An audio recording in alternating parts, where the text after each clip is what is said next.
You join us at the Global Business Forum, Scale Up Africa, where we're joined by the Secretary General for UNCTAD, Mr. Kitui. Thank you for joining us today. Most welcome. What themes have been discussed here?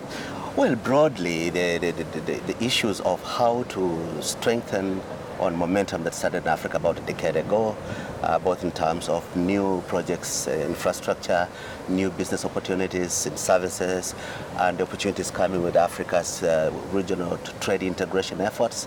How does that relate to possibilities, particularly from the Gulf countries, investors? This is the first major business forum on Africa since the free trade deal was announced. You know, what challenges does that bring with it? Well, of course, it's taking stock of the process, the progress towards Africa's integration. How many countries are ratifying the treaty? Is there any positive feel? Is there any boost in intra-African trade? Are there new exciting opportunities of investment because of cross-border integration in the region? So this is an important, as it were, first step up the mountain since the formal launch of the African free trade area. The UAE is looking to strengthen its ties with Africa. You know, what areas can that be done through? Oh, one of the areas they have a comparative advantage is port logistics. Dubai Port has become an important investor in port management contracts, starting in a few countries, but it has a possibility to grow. They have also ventured into dry ports. There's a logistics center in Kigali. Want to see how that works, how does it improve the possibilities of a regional distribution center, as it were, of imports out of Kigali.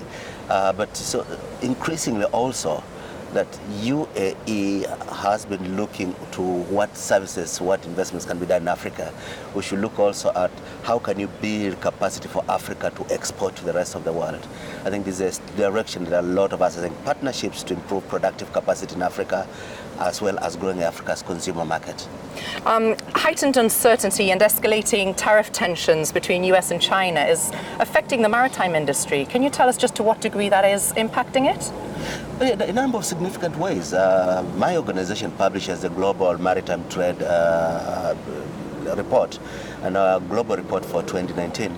It was very clear that there has been substantial decline in maritime trade.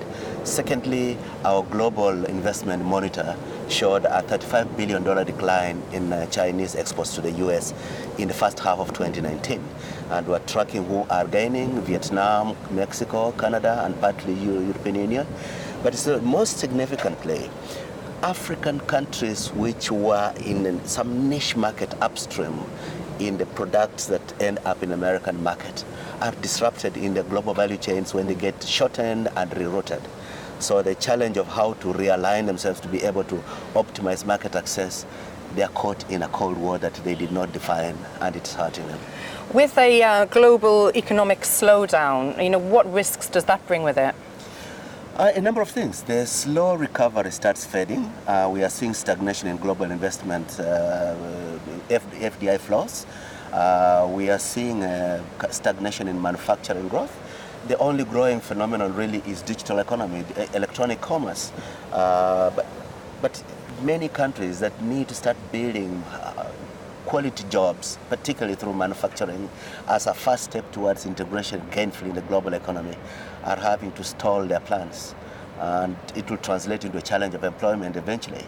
But certainly, trade is not working for development as well as it could potentially have done. Mr. Kitui, thank you so much for joining us today here in Dubai at the Global Conference on Africa, Scale Up Africa. Thank you very much. Most welcome.